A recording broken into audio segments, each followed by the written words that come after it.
Bonjour, ici Emmanuel Marseille. Je vous souhaite une bonne année 2020 et j'espère que vous avez commencé de belle manière.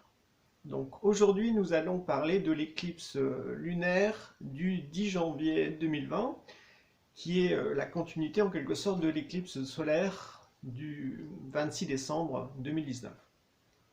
Donc on va aborder ce sujet en trois grandes parties. La première, ça va être les éléments astronomiques pour bien comprendre qu'est-ce qui se passe. La seconde partie, ça va être le point de vue astrologique de cette situation. Et la troisième partie, c'est le point de vue spirituel, pour essayer de comprendre qu'est-ce qui se joue réellement voilà, au-delà de l'aspect symbolique. Donc on commence par l'astronomie. Donc d'un point de vue spatial, vous avez donc la Terre qui est au centre. D'un côté, on a le Soleil qui est orienté vers la constellation du Capricorne, vue de la Terre. Et de l'autre côté, il y a la Lune qui est orientée, elle, vers la constellation du Cancer. Comme c'est une éclipse lunaire, ça signifie que la Lune va se retrouver à un certain moment dans l'ombre de la Terre. Hein, voilà, on a une sorte vraiment d'alignement entre le Soleil, la Terre et la Lune. C'est pour ça qu'on appelle ça une éclipse lunaire pénombrale, c'est-à-dire que la Lune se trouve dans la pénombre de la Terre. Donc c'est une éclipse qui va être visible en Europe, en Asie, en Australie et en Afrique. Donc on va pouvoir la voir nous à l'œil nu, donc c'est ce qui est très bien. Donc elle va durer, enfin, son processus d'éclipse lunaire va durer quelques heures. Donc ça commence à 17h05 heure universelle. Donc en France vous rajoutez une heure aux indications que je vais vous donner. Donc ça commence à 17h05 heure universelle et ça va s'échelonner jusqu'à 21h14 heure universelle. Avec un climax en quelque sorte, un moment où la Lune sera vraiment occultée vers 19h10 et ça durera presque 4 minutes. Donc c'est comme une sorte de point culminant, puis après de nouveau la Lune va petit à petit retrouver toute sa, on va dire, toute sa lumière en quelque sorte. En fait, voilà, le soleil va pouvoir de nouveau l'éclairer dans son entièreté. Donc ça, c'est vraiment l'aspect astronomique. D'un point de vue astrologique, on va dire que là, cette éclipse lunaire concerne directement l'axe Cancer-Capricorne, parce que le Soleil est orienté vers la constellation du Capricorne et la Lune vers la constellation du Cancer.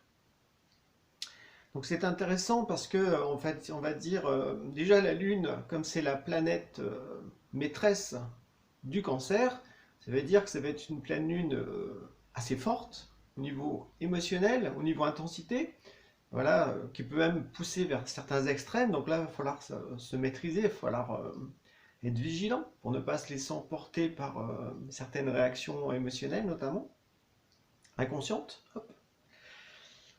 Donc cet axe en fait entre le Cancer et le Capricorne est très intéressant parce que c'est l'axe en fait à la fois avec le Cancer de l'incarnation, c'est-à-dire on vient du monde spirituel et on s'incarne sur Terre au sein d'une famille.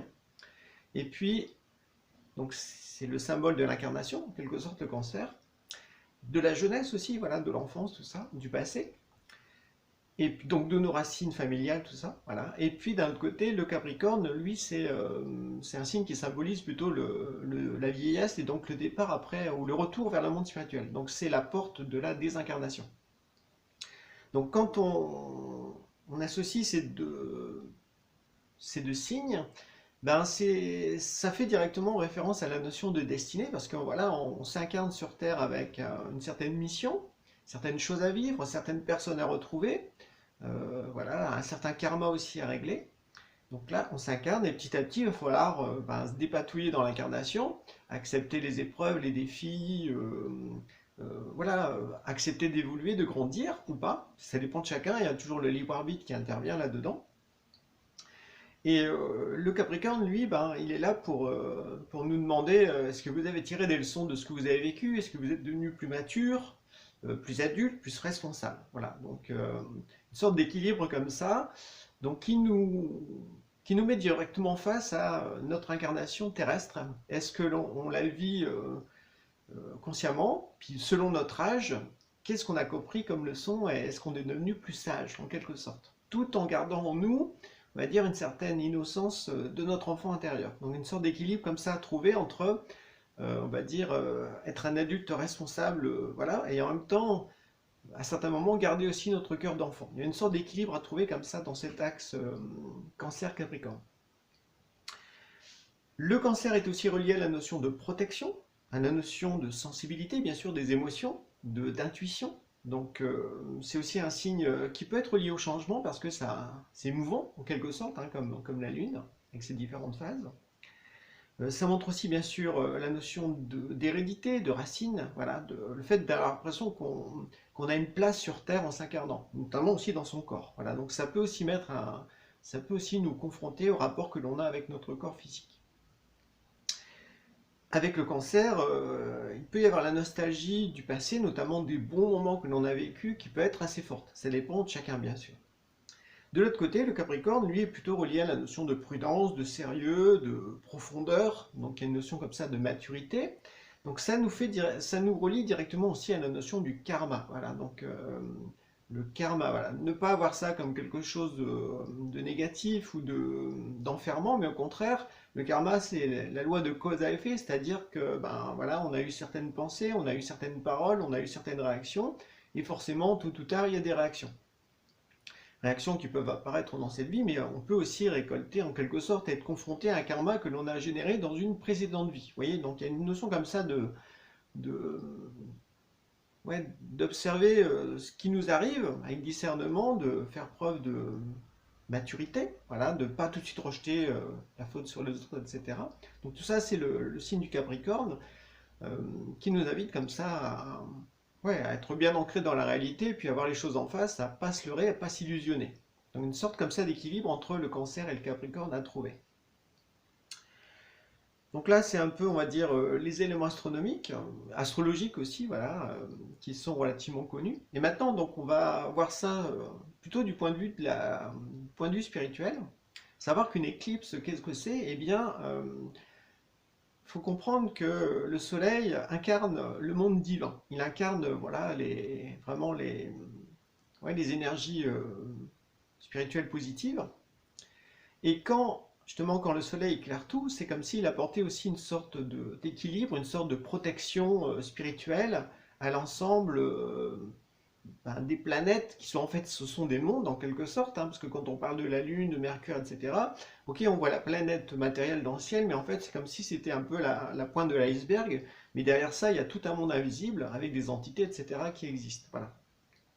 Donc il y a cette notion comme ça d'élargir sa conscience, de sortir un peu d'une vision trop matérialiste, peut-être de l'astrologie ou, voilà, ou des planètes que l'on peut voir dans le ciel.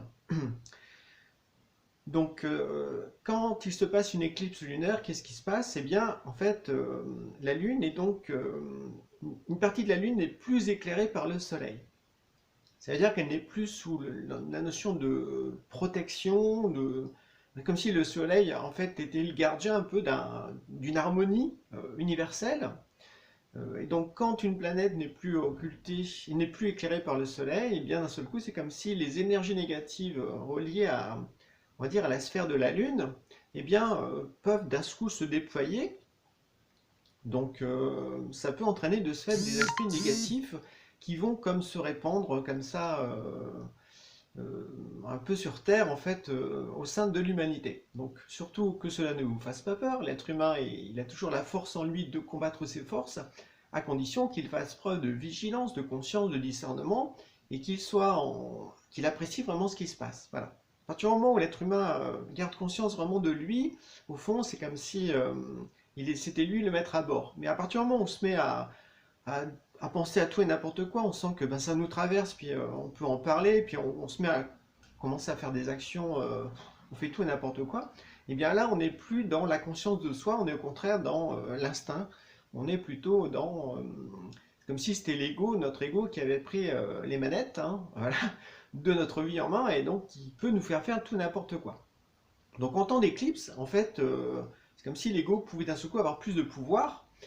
Donc c'est un temps de vigilance, un temps de combat, mais aussi positivement, c'est un temps où, en tant qu'esprit, on peut comme comprendre des choses plus en profondeur, et puis donc passer un cap ou en fait voilà, évoluer plus rapidement. Donc c'est une sorte d'épée à double tranchant. Voilà, donc comme il n'y a plus la protection spirituelle à 100%, eh bien c'est comme si l'être humain il est plus face à son libre arbitre. Qu'est-ce qu'il fait de sa vie? Qu'est-ce qu'il fait de sa destinée?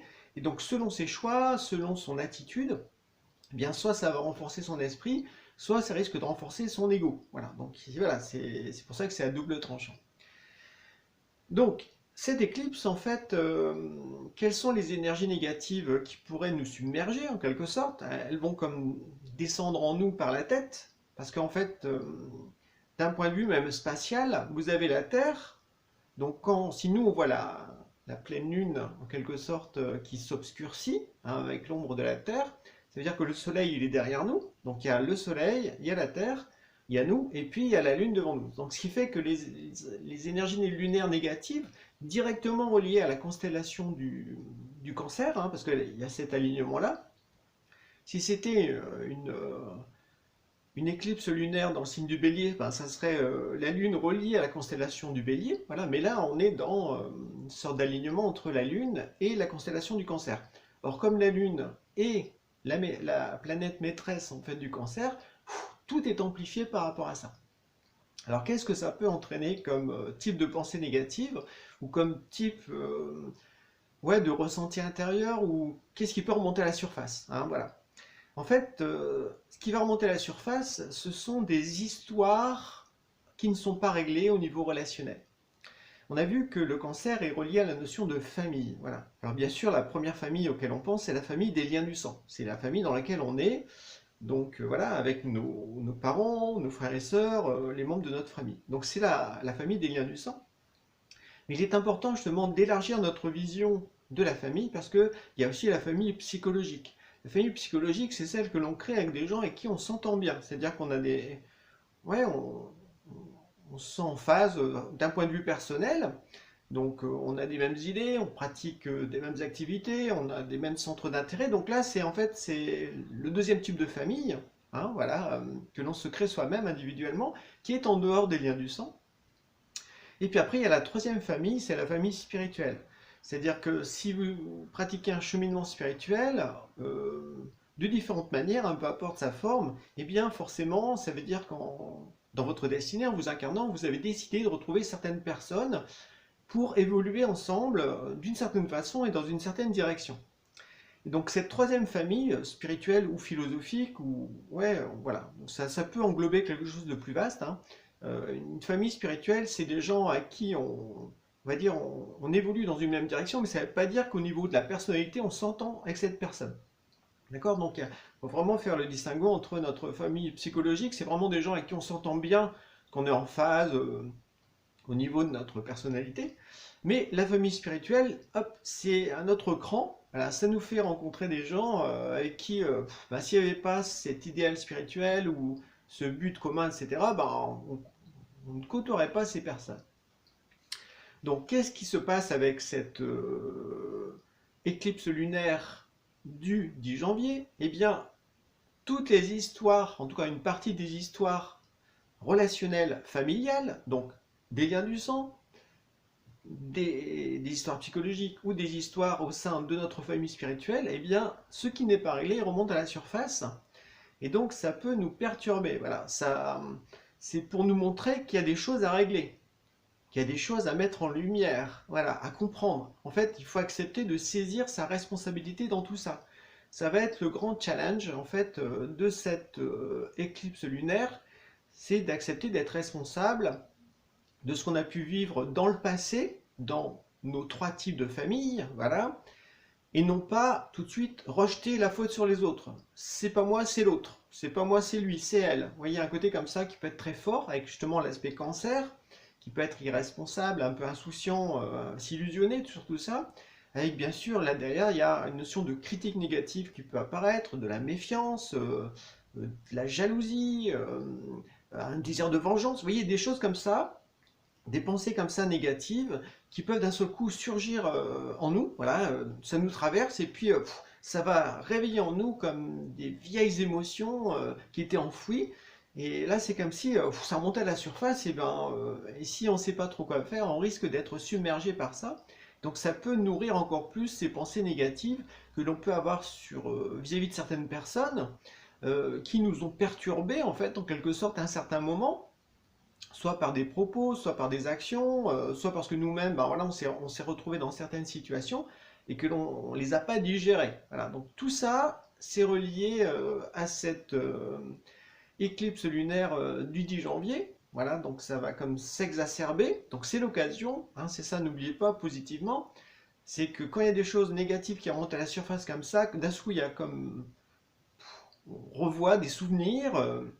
Et tout de suite, ça nous remet, ça nous saisit en fait au niveau des instincts, des émotions négatives, tout ça. Et puis tout de suite, notre mental, il se met à turbiner, et puis à critiquer, enfin voilà, à envoyer des pics en quelque sorte, voilà, pour justement pas se sentir responsable. Dès qu'on ressent ça, tout de suite, il faut s'arrêter, il faut se dire, oh, stop, là, faut que je maîtrise le processus. Forcément, si je réagis comme ça veut dire que je n'agis pas en tant qu'être responsable. Donc il faut tout de suite se dire, la grande question c'est, ok, je me suis retrouvé dans cette situation dans le passé, mais en quoi je l'ai généré? Quelle est ma part de responsabilité là-dedans? Et en fait, ça va beaucoup se jouer là-dessus, cette éclipse lunaire du 10 janvier, c'est une capacité au fond, si on le vit bien, eh bien à s'alléger d'une partie de son passé, qui nous a voilà, ébranlé intérieurement, euh, pour justement s'apaiser, accepter de pardonner aussi à certaines personnes ce qui s'est passé, se pardonner aussi à soi-même d'avoir eu certaines réactions, d'avoir dit certaines paroles, et puis se détacher aussi de l'ancien, d'anciennes relations, etc. Parce que c'est fini, c'est obsolète.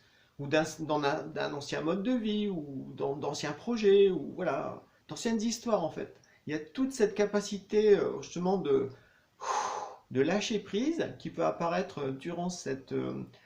voilà, c'est dans les jours qui suivent après, hein, je précise. Là déjà on peut commencer à le ressentir, mais après c'est avec l'éclipse lunaire, ça va comme d'un coup s'intensifier, parce que d'un coup il y a ces énergies négatives qui peuvent nous traverser très fortement. Et donc il va falloir être vigilant par rapport à comment on réagit lorsque d'un seul coup il y a une partie de notre passé qu'on a mis de côté, et puis d'un seul coup ça nous saute à la figure. Et puis donc là, il va falloir on va dire, mettre la lumière tout de suite, surtout ne pas rentrer dans la réaction égoïste en fait, ouais, de l'ego, qui d'un seul coup, enfin d'un côté pour être très virulent, très agressif, avec de la colère, de la haine, de la jalousie, enfin un désir de vengeance très fort, et puis de l'autre côté, pourrait vous faire tomber aussi dans la dépression, à quoi bon, la tristesse, la culpabilité, la peur. Et donc tout ça, ça peut aussi d'un coup vous enfermer. Donc là, on est dans le mauvais cancer, on se recroqueville dans sa carapace, et on veut plus du tout entrer en relation avec des gens qui nous perturbent. Voilà, donc on veut simplement s'entourer de gens avec qui on s'entend bien, avec qui on a vécu les mêmes choses ou les mêmes souffrances, et comme ça on se comprend bien, mais c'est pas ça qui va nous faire évoluer. Voilà. Donc là, il y a une notion comme ça de fausse protection qui pourrait apparaître en réaction justement à ces énergies négatives qui d'un seul coup remontent à la surface, et parce qu'on ne les a pas réglées, parce qu'on ne les a pas comprises. Surtout, on s'en sait pas, on ne, j'arrive pas à trouver les mots, on ne s'en sent pas l'auteur. Voilà. Donc le but justement de ces souvenirs qui peuvent remonter à la surface et nous perturber, c'est de vraiment agir en adulte responsable en se disant quelle est ma part de responsabilité là-dedans, qu'est-ce que j'ai à comprendre, pourquoi je me suis retrouvé dans telle situation. Et en fait, ça consiste à mettre la lumière sur sa destinée, sur des aspects de sa destinée qu'on a mis de côté, voilà, parce que c'était trop dérangeant. Et aujourd'hui, en fait, ben, si on monte à la surface, dites-vous que c'est que vous avez assez de maturité, assez aussi de force intérieure pour oser voir les choses en face, et puis aussi accepter de vous transformer, de vous changer, puis de modifier peut-être certaines attitudes ou une certaine vision des choses dans lesquelles vous étiez figé et qui étaient reliées au passé.